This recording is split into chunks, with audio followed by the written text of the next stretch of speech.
Flamingo Books. Social Studies with Case Studies Series 8. History. Unit 1, Our Past 3, Modern India. Spader 5. Colonialism and Tribal Societies. Introduction. The tribal communities or Adivasis comprise a substantial part of Indian population. According to the census of 2001, the population of tribal people was over 84 million. Mostly they live in the states of Orissa, Bihar, Jharkhand, Madhya Pradesh and Maharashtra. They are also settled in small states like Goa, Dadra and Nagar Haveli, Lakshadweep, Mizoram, Meghalaya, Sikkim and Nagaland. In the northeastern states of Arunachal Pradesh, Meghalaya, Mizoram and Nagaland, more than 90% of the population is tribal. However, in the northeastern states of Assam, Manipur, Sikkim and Tripura, tribal people form about 23% of population. Tribal societies and economies. Tribal societies, often residing in hilly, forested, or semi-arid regions, are characterized by unique languages, social structures based on kinship, and distinct religious affiliations. Their economies are typically self-sufficient, centered on subsistence agriculture, hunting, and gathering, with land rights derived from tribal membership. These egalitarian societies often practice swidden farming, and choose leaders based on kinship and personality. Women play a crucial role in both domestic and economic activities, including agriculture and resource collection. Concentrated in less accessible areas, tribes historically traded for necessities like salt and iron, viewing land as a common resource. Tribal revolts. Angered by their wretched conditions, the tribals revolted. They challenged alien rule, whether they may be British officials, their agents, traders, moneylenders, middlemen or the like. The powerful tribal revolts of this period were quite common in the Chotanagpur and northeastern region of the country.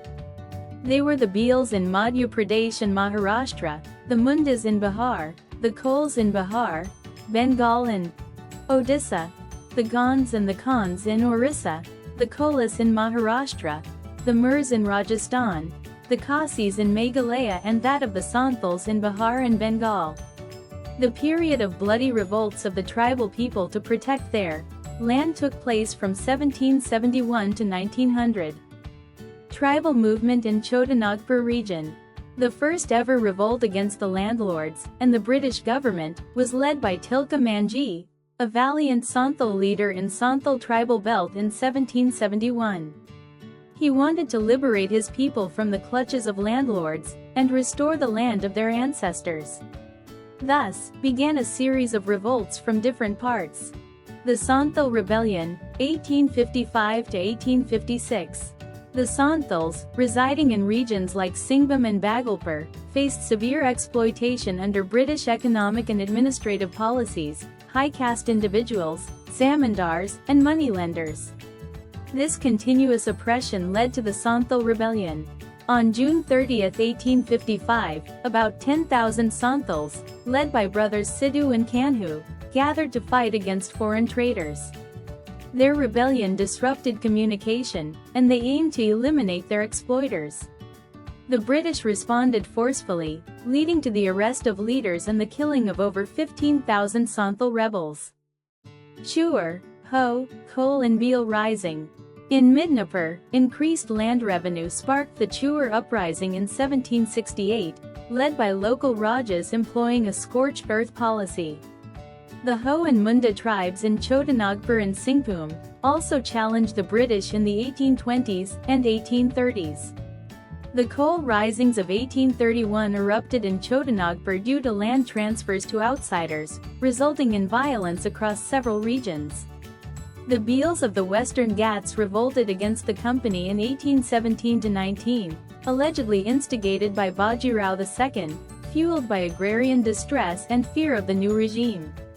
Another Bhil revolt occurred in 1825 under Suvarman, both ultimately suppressed by the British Army. The Munda Rebellion. The Munda Rebellion, 1899 to 1900, led by Birsa Munda near Ranchi, arose from the erosion of their traditional land system by Jagirdars and thicketers, a process accelerated by British rule, which also increased forced labor and the influx of non-tribals. While missionary education brought awareness, it also created social divisions. Birsa, proclaiming himself a prophet in 1895, initiated a revivalist movement aiming to restore a past golden age of Munda's self-sufficiency. This religious movement evolved into a political struggle for land rights and the establishment of a Munda Raj, free from colonial influence. Despite initial successes in attacks, the rebellion was suppressed, leading to arrests and Birsa's death in jail. However, the government later addressed Munda grievances through land surveys and the Chota Nagpur Tenancy Act of 1908, providing legal protection for their land rights. Tribal movement in Northeastern region. Numerous social movements occurred among Northeast Indian tribal societies, with pre-independence movements, often resisting British rule, laying the groundwork for future political developments. The Ahams in Assam revolted in 1828 and 1830, due to unmet British withdrawal pledges and attempted annexation, leading to the restoration of part of their kingdom. The Khasis rose in opposition to British troop presence and road construction through their territory, led by Tarat Singh, but were suppressed in 1833. The Nagas rebelled in 1844, attacking a police outpost before British control was re-established. The Kukis revolted multiple times, 1826, 1844, 1849, in the Lusai Hills and Manipur, raiding British territory and causing widespread panic until their final subjugation in 1850. These movements, though ultimately suppressed, demonstrated tribal resistance to British encroachment and exploitation.